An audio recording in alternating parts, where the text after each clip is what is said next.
মানে ময়লা হয়েছে দেখেন। এগুলো একটু শুকাইতে পারলে ভালো হতো, এই জন্য আমি আর এক্সট্রা ফেভার শুকাচ্ছি না। আবার পাত্রগুলো কিন্তু অবশ্যই পরিষ্কার করতে হবে। এগুলো কিন্তু ওষুধ দিতে দেখবেন যে একদম ময়লা হয়ে যায়। দেখবেন আপনার পাখি ডিম পাড়তে পারতে শুকায় যায়, তখন কি করতে হয়, ফিডটা চেঞ্জ করে দিতে হয়। এই সোনালি স্টার্টার দিলে হয় কি যে আবার পাখিটা আবার আগের একটু স্বাস্থ্যে চলে আসে। আসসালামু আলাইকুম। তো আজকে নতুন একটা ভিডিওতে আপনাদের স্বাগত। তো আজকের ভিডিওটা যে সামনে ঈদের জন্য আসলে এই যে আমার যে কোয়েল পাখির যে সেটটা আছে, জানেন যে বাসা বাড়ি একটু ময়লা হয়ে গেলে ব্যাড স্মেল আসে। তো যেহেতু সামনে ঈদ, একটু বাসা একটু পরিষ্কার করতে হবে, এই জন্য আমি ওদের জন্য আজকে নতুন কাঠের গুঁড়া নিয়ে আসছি। এই যে এইমাত্র নিয়ে আসলাম। তো এই যে এক ব্যাগ, তো এটা নিয়ে আসলে মোটামুটি প্রায় 2-3 বার ইউজ করা যায়। তো এটা নিয়ে আসছি মাত্র 20 টাকা দিয়ে এই এক ব্যাগ। তো টাকা না দিলে হয়, অনেক সময় ওনারা ফ্রি দিয়ে দেয় গেলে, যেহেতু এক ব্যাগ নিব এই জন্য সেভাবে টাকা চায় না। তো যাই হোক, তো পাখিগুলো মোটামুটি আল্লাহর মতো সুস্থ আছে। আপনার আমি অনেক দিন ধরে ভিডিও দিতে পারি নাই, একটু চাকরির কাজে একটু ব্যস্ত ছিলাম, এই জন্য আসলে ওইভাবে ভিডিও আমি কন্টিনিউ করতে পারি নাই। আর অনেকে কমেন্ট করছেন, কমেন্টের রিপ্লাই সেভাবে দিতে পারি নাই, তো এই জন্য ভাই আমি দুঃখিত। তো এখন থেকে কন্টিনিউ রিপ্লাই দেওয়ার চেষ্টা করব। তো তার আগে আমাকে যেটা করতে হবে, এগুলার পানি থেকে শুরু করে ময়লা যেসব জিনিসপত্র আছে এগুলো আমাকে সরাই ফেলতে হবে। আর এই যে নেটটা দিছি, নেটটা দেওয়ার কারণ হচ্ছে যে আমার এই বেলকুনিতে একটা পাখি ছিল। তো পাখির জন্য মূলত এই নেটটা দেওয়া, যেহেতু ছোট বাসা, তো এই জন্য বেলকুনিতেই মোটামুটি আমি একটা সেট আপ করছিলাম। তো যাই হোক, তো মূলত প্রথম কাজ হবে যে পাখিগুলোকে আলাদা করা। কারণ দেখেন কি পরিমাণে ময়লা হয়ে গেছে। এই যে দেখছেন কি পরিমাণে ময়লা হয়ে গেছে, এই যে দেখেন প্রচুর ময়লা হয়ে গেছে। এই ময়লার জন্য একটু ব্যাড স্মেল আসতেছিল। আর বাসা বাড়িতে একটু পরিষ্কার না রাখলে দেখবেন যে নিজের কাছে একটু খারাপ লাগবে। তো এই জন্য এগুলো আলাদা করে রাখি, কারণ একটা বেলকনির ভিতরে আমার দেখেন ছোট্ট একটা স্পেস, এই স্পেসের ভিতরে আমি এই সেট আপটা করছি। এই পাশে আবার এসির আউটডোরটা আছে। তো যাই, শুরু করি। আর ভিডিওটা ভালো লাগলে অবশ্যই ভিডিওতে কমেন্ট করবেন এবং লাইক করবেন এবং ভিডিওটা শেয়ার করবেন যাতে সবার দেখার সুযোগ হয়। তো প্রথমে হবে যে আমার যে কাজটা সেটা হচ্ছে আমার পাখিগুলোকে আগে আলাদা করতে হবে। পাখিগুলো আলাদা না করলে দেখা গেল যে এগুলো আবার ভালো মতো কাজ করতে পারবো না। তো এটার জন্য আগে পুরোপুরি খুলে নিতে হবে সেট আপটা খুলে নিই। কদিন ধরে চেঞ্জ করব করে আসলে করা হচ্ছিল না, একটু কাজের ব্যস্ততার কারণে। দেখছেন যে আমি ভিডিও সেভাবে আমি আপলোড করতে পারি নাই, কারণ একটু ব্যস্ততার কারণে আসলে সব সময় এগুলো হয়ে ওঠে না। তো যাই হোক, পাখিগুলোকে ছেড়ে দিই। ডিমের কথা বলতে গেলে মাশাল্লাহ এখন পর্যন্ত আমি 8টা-9টা করে ডিম পাচ্ছি। আগে 9টা করে কন্টিনিউ পাইতাম, এখন মোটামুটি 8টা করে ডিম আমি রেগুলার পাচ্ছি। আর কিছু অসুস্থ ছিল দু একটা, এই জন্য একটু মাঝে মাঝে একটু ডিম একটু কম পারে। তো একটু অসুস্থ থাকবি। ওই যে দেখেন ওড়াউড়ি শুরু করে দিছে। তো যাই হোক, ভালো হয়েছে একদিক দিয়ে, কারণ নেটটা দেওয়াতে ওরা যাতে বাইরে না যেতে পারে। আর পুরোপুরি বাসা থেকে ওদের নামাইলে একটা জিনিস সুবিধা হবে কি যে পুরোপুরি বাসাটা ভালোভাবে সেট আপ করতে পারবো। দেখ নতুন, আয় আয়, মাশাল্লাহ ওজন খুব ভালো আছে এখন পর্যন্ত। এখন এগুলা নামাই ফেলি। ওই যে ওড়াওড়ি শুরু করে দিছে। তো আগে এগুলা সরাই ফেলি। কি পরিমাণে ময়লা হয়েছে দেখেন। এই জিনিসগুলান আসলে একটু কষ্ট হলেও করলে আপনার জন্য ভালো প্লাস আপনার পাখিগুলোর জন্য ভালো হবে। একবারে দলা বেঁধে গেছে। বাসা বাড়িতে আসলে কোয়েল পাখি বলেন, যে কোনো পাখি বলেন না কেন, পালতে গেলে আপনাকে একটু কষ্ট করতেই হবে। এদিকে একটু খেয়াল রাখতে হবে যাতে ব্যাড স্মেলটা যাতে না আসে।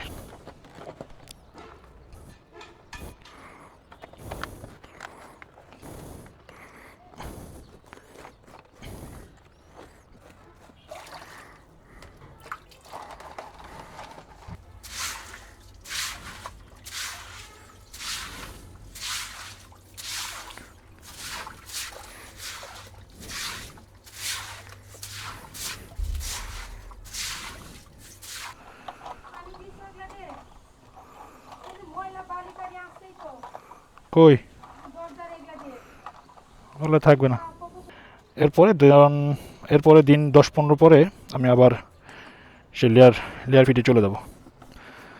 অনেকে জিজ্ঞাসা করছেন যে ভাই এগুলো আসলে কতদিন পর পর পরিষ্কার করব। আসলে কতদিন পর পর করবেন বলতে আপনার দেখবেন যে ময়লা হয়ে গেলে যদি একটু ব্যাড স্মেল আসে, চেষ্টা করবেন এগুলা ওই সময় চেঞ্জ করার। আর যদি না পারেন তাহলে একটু অর্ধেক অর্ধেক করে রোদে শুকাইতে দিবেন। রোদে শুকাইতে দিয়ে তারপরে আবার আবার পরবর্তীতে এনে ভিতরে দিয়ে দিবেন। আর এগুলো তো আসলে তেমন দাম না। দেখবেন যে কাঠের যেখানে যে মিল আছে, মিলে গেলেই এগুলা পাওয়া যায়। তো সো ওখানে গেলে আসলে ওরকম আহামরি ঝামেলা হয় না, গেলেই ওরা দিয়ে দেয় বললে। জায়গা সবসময় যদি পরিষ্কার করে রাখি তাহলে দেখবেন যে ওদের জন্য ভালো। আপনার পাখিগুলা সবসময় দেখবেন যে একটু মানে পরিষ্কার থাকলে রোগবালা একটু কম হবে। কয়েকদিন ধরে একটা জিনিস খেয়াল করতেছিলাম, আমি ভাবতেছিলাম একটা ভিডিও করব। তো পাখিগুলোর চোখে কেমন জানি একটু ঘা হচ্ছিল। তো যাই হোক, পরে ওই চোখে ঘাটা হইলে ওই ডিমটা কমায় দেয়, ডিম পাড়াটা। তো এই জন্য আমি কদিন ধরে আসলে সময় পাচ্ছিলাম না যে ভিডিও করব। তো যাই হোক, আজকে একটু সময় পেলাম, এই ফাঁকে একটু আপনাদের সঙ্গে একটু কথা বলে নিই যে পাখির আসলে দেখবেন চোখের ঘাটা বেশি হচ্ছে ইদানিং, মানে শীতকালের সময় ওদের ঘাটা একটু বেশি হয়। আর শীতকাল আসলে ভাই এমনিতে রোগবালা হবে, এটা স্বাভাবিক। বাট এই যখনই দেখবেন যে পাখি একটা অসুস্থ হবে, দেখবেন যে যেগুলো পাখি ডিম দেয়, ডিমটা পাখি অসুস্থ হলে আপনারই লস। দেখবেন যে ডিমের জন্য পালতেছেন, দেখবেন যে একটা অসুস্থ হয়ে গেলে ও ডিম পাড়া বন্ধ করে দিছে। তো আসলে আমি বাসায় ছিলাম না, এই জন্য একটা জিনিস অসুবিধা হয়েছে সামান্য, সেটা হচ্ছে যে আহ, কারণ আপনার ভাবি আসলে এগুলা ওইভাবে ওষুধ কখন কোনটা দিতে হয় উনি আসলে সেভাবে জানে না। তো এই জন্য একটু ঝামেলা হয়ে গেছিলো। তো গতকালকে আসছি, এসে আর লেট করলাম না, যে তাড়াহুড়া করে আজকে চিন্তা করলাম যে যেভাবে হোক আগে এগুলা পরিষ্কার করে তারপরে বাকি কাজ। তো মোটামুটি আমার পরিষ্কার শেষ, এখন শুধু দিয়ে দিব। তো তার আগে এই জায়গাটা পরিষ্কার করতে হবে যাতে ময়লা না থাকে। গতকালকে বৃষ্টি হয়েছিল, বাসা ভিজে নাই। একটা জিনিস কি যে যখনই পরিষ্কার রাখবেন দেখবেন পাখির রোগবালা কম হবে। আর মশা মাছিটা থাকলে একটু চেষ্টা করবেন যে একটা স্প্রে পাওয়া যায়, একটু স্প্রে করে দিবেন, তাহলে দেখবেন যে ওদের মশা মাছি একটু কম ধরবে। এখন এই যে নতুনগুলো নতুনগুলো এইভাবেই ঢেলে দেয়, আর কি করবো।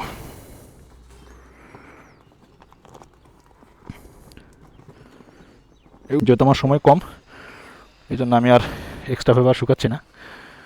তো যা আছে মোটামুটি ঠিক আছে, চলবে। একবারে ভিজা না, ভিজা না, শুকনাই আছে। আর তারপর একটু নিজে যদি একটু আলাদাভাবে শুকাতে পারতাম ভালোই তো। তো চলবে, খারাপ না। এই যখনই দেবো দেখবেন নতুন গুঁড়া দেওয়ার পরে যখন ওদেরকে ছেড়ে দেবো দেখবেন যে নতুন গুঁড়া পাওয়ার পর আর কীরকম মানে এমনভাবে গা শুকাবে। ওরা এখন গোসল করে, এই কাঠের গুঁড়া দিলে, কাঠের গুঁড়া থাকলে গোসল করে। এই জন্য চিন্তা করলাম যে যেহেতু ময়লা হয়ে গেছে, যেহেতু ওরা পানি দিয়ে গোসল করে না সবসময়, এই জন্য কাঠের গুঁড়াটা চেঞ্জ করে দিলাম। ব্যাস, শেষ।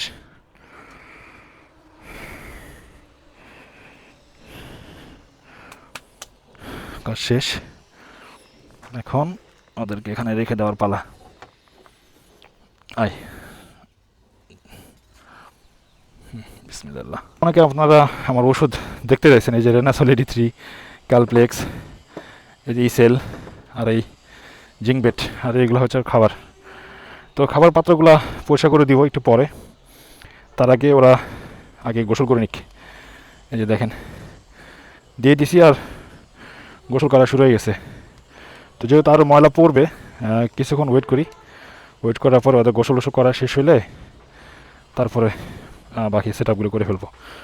তো মোটামুটি ভিতরে সেট আপটা শেষ, এখন বাইরের যে টুকটাক যেগুলো আছে এগুলা শেষ করে দিই। একটা তো হবে না।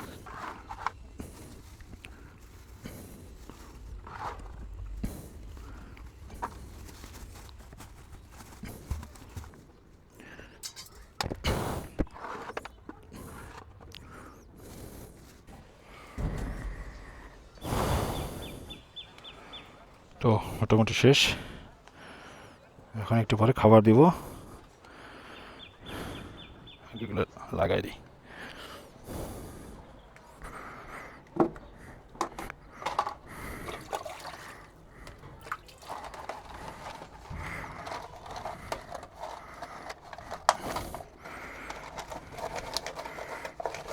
খাবারের পাত্রগুলো কিন্তু অবশ্যই পরিষ্কার করতে হবে।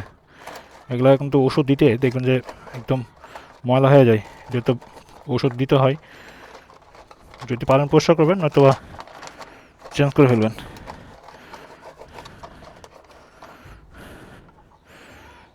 এটা হচ্ছে খাবারের পাত্র, খাবারের পাত্রটা ময়লা হয়ে যায়, বাইরে দিই এরপরেও।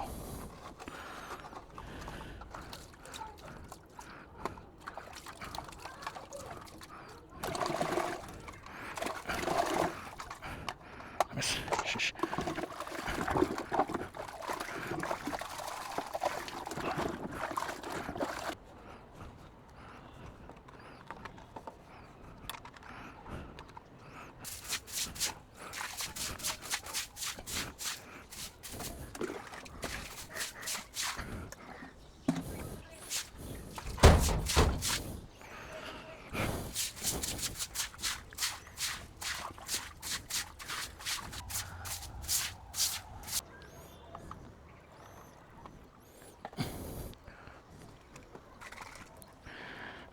এখন ঔষধটা একটু দিয়ে দিই, যেহেতু এই যে এটার একটা মাপ আছে।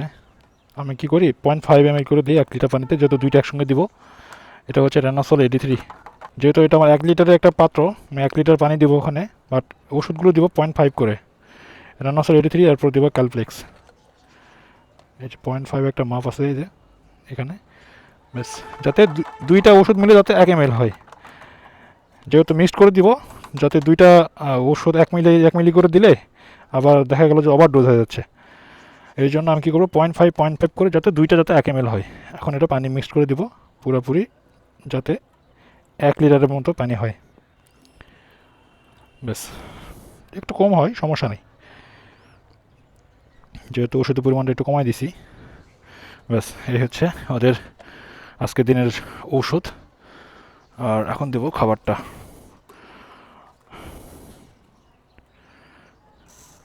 আমি এখন সোনালি স্টার্টারটা খাওয়াচ্ছি। মাঝে মধ্যে দেখবেন আপনার পাখি ডিম পাড়তে পারতে শুকায় যায়, তখন কি করতে হয়, ফিডটা চেঞ্জ করে দিতে হয়। এই সোনালি স্টার্টার দিলে হয় কি যে আবার পাখিটা আবার আগের একটু স্বাস্থ্যে চলে আসে, একটু আবার মোটা তাজা হয়। 10-15 পরে আমি আবার সে লেয়ার ফিডে চলে যাবো।